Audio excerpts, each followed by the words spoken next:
Welcome. This video will walk you through how to do a return at point of sale. I'm going to start by going into point of sale and then number 1, enter invoices. So before you start, you need to have a little bit of information. Number 1, is this a regular return? Is this a core return? Is this a defective return? Number 2, does the customer already know their reference number? Do they already know what the part numbers are that they're returning? Do they already know their account number? The more information that you have before you start a return, the easier to do a return actually is. I'm going to start by going up to the transaction code field, and I'm going to click on my transaction code help button over here on the right. Now you don't need to do this if you know what your codes are already, or if you'd like to do the return within the body of the invoice instead of doing an overall transaction change. So I'm going to start in the upper left-hand corner. The valid codes for me are an M, that's a regular return, C, which is my core return, and an R, which is my defective return. So if the customer brings in their invoice and just wants to return everything on it, I'm going to go to the M, or click on the M, or type in an M, and it's going to ask me for my reference number. If I know it, I can enter it, 100000399. Okay, so the reason I picked this one is because it does come with this message. My original invoice, although this is a house charge guy, was a cash sale. Do I want to continue returning it as a cash sale, giving him money back, or do I want to put it back on his house charge? If he's got a big house charge balance and he's doing a return of any sort, I would say put it back on his house charge, then he owes you less money at the end of the month. If he doesn't have a balance or he wants the cash back, that's up to the customer. So I'm going to click on yes here. It's going to put my cursor back up in the left-hand corner if my clerk isn't already assigned to this task. And I'm going to type in my clerk code. This customer may or may not need a purchase order number, and depending on how the return is working, may ask you that. I may require that purchase order numbers are always required regardless of whether it's a sale or a return. So I'm just going to type in a code here, press my home key, and what this did was it pulled every item that's on that ticket up onto my screen. Now you'll notice that in the center of the screen, my transaction code column is currently filled with M's. That means that I'm returning these items. Now, I have a core on this ticket, but I'm returning the part with the core as a part of the part. So I'm not doing a core return. I'm doing a return of the original merchandise in the state that I sold it in. If for some reason I want to adjust one of these lines, like maybe I'm only returning one of these 51515s, or I want to delete a line completely, I can use the delete line function over here on the right, or I can go up and alter the number of pieces that I'm returning. If I don't need to do that, I simply press my home key. Because this was a cash sale, remember, it's going to ask me what I'm going to give back to him. I'm just going to give him back cash, so I can click on cash.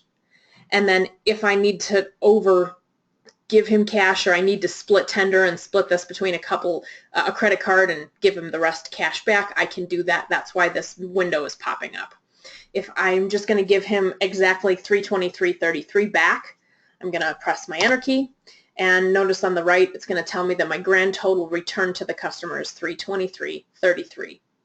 Now this is one of the times when I would suggest that it's a good idea to enter information into the received by, because Jethro Tull Transmissions is not a human's name, so you might want to write down in this field who you actually handed the money to.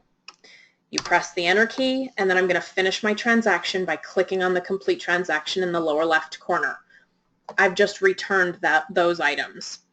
Now, because I changed my transaction code, my overall transaction code here, that's the only thing that I could have done is a regular return.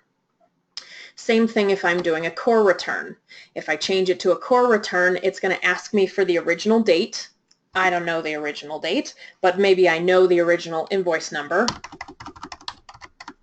I'm going to type in my clerk code, or it's going to display my clerk code, and then which customer am I returning this to. So I'm going to type in the account number, press my enter key, and then I'm going to type in the core information that I'm returning.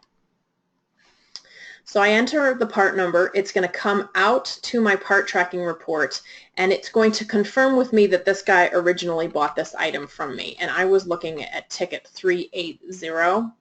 So I can down arrow to that transaction and I can click on the Use Sell Price button. Now by doing that, this is allowing me to return that core just by itself. I'm not returning the part, I'm just returning the core, and I can go through the screen this way. I'm going to cancel this ticket. F8.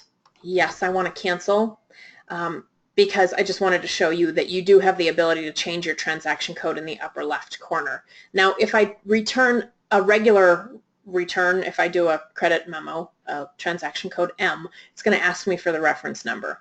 If I do a transaction code C or a transaction code R, it's actually going to have me fill in those pieces of information in the upper left corner. So just be aware that your screens might look a little bit different.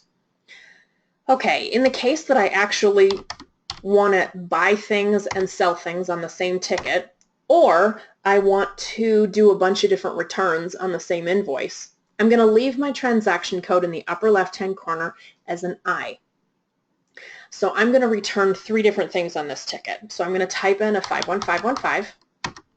I'm going to press my up arrow key and change my transaction code to an M. Remember, an M is a regular return. I'm going to go to the ticket I want to return it against, press my return key or my enter key, and then how many do I want to return. I'm going to press the enter key one more time, and this is going to say it was purchased on this ticket. Let me fix my screen there so that you can see what the reference number is, the complete reference number. Okay. I'm going to also do a core return here, so I'm going to type in a part number that I sold that has a core. I'm going to up arrow and change this to a C. That's a core return. I'm going to go out to my transaction history, and I'm going to choose the ticket that I'm going to return against, press my enter key. Now at the bottom, notice that it says eligible for return 1. That's my core that's eligible for return. I can override the number of pieces that I'm returning if I'm taking more than 1, and although it says eligible to return 1, it's not going to lock me into that. So if for whatever reason I want to return more, and that's okay, then I just adjust my number of pieces that I'm returning. Now notice when you do a core return, you're going to have 2 line items. The first line is the actual part information, and the second one is the core deposit return. This is how our logic works in point of sale. If you go over to the far right, you'll notice that there is no dollar extension on the part. So you'll know that we're not actually telling the computer we're returning the part. We're simply returning the core, and you know that by the transaction code in the center. Last one I'm going to do is another 51515. I'm going to press my up arrow, and instead of changing this to a transaction code M, I'm going to change it to a transaction code R, which is a defective return. It's going to do the same thing. Take me out to my part tracking history. I'm going to go down to the ticket that I originally sold the item on and press the enter key. Now the reason that I'm trying to return it against these invoices, if I can, is because then this is going to pull up the accurate information for what my original cost was and what my original sell price was. So I'm not taking the part with the information as I'm selling it right now. It's what it was sold for back when he originally purchased it. I'm going to press my enter key, and that's going to display the information to my line. Now I very easily can go ahead and sell information now, or sell parts now if I wanted to. I'm not going to do that in this particular instance. I'm going to click the Home to Tender key, and I'm requiring a purchase order for this account again. Why I would do that, I don't know. I can turn off that flag. I just have that on for my demo system here. So what this is telling me is that I'm going to return all of this to a house charge.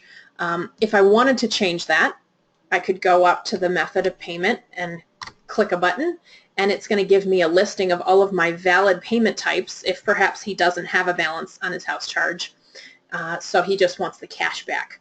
Otherwise, I can charge it back to his house charge, and then he can deduct from his current balance in his house charge. Now again, regardless of the fact that I'm not necessarily giving him cash back, I'm going to write down the name of the person that I'm giving the credit to, and press the enter key and complete my transaction in my lower left corner.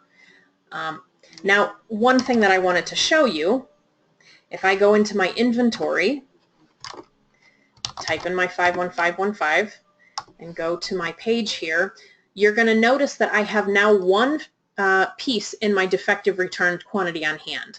That's because of that defective return, that transaction code R that I did on this ticket.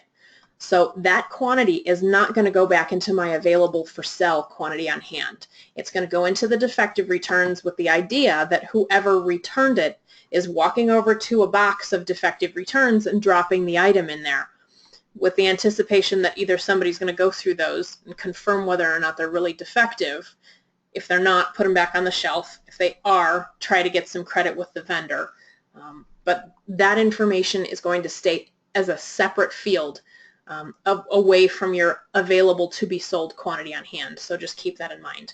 The other thing that happens when you return an item is that it updates this date of last return field, so you can see when it was last returned. So that's basically it. Go into point of sale, you either change your overall transaction code to a return or you change the information on the actual line. Keep in mind, if you change the information on the line, you can sell items and return items on the same invoice. If you have any questions on what you just saw, please call us at 800-829-4722 or send us an email at sbctraining@autolog.com. Thank you for your time.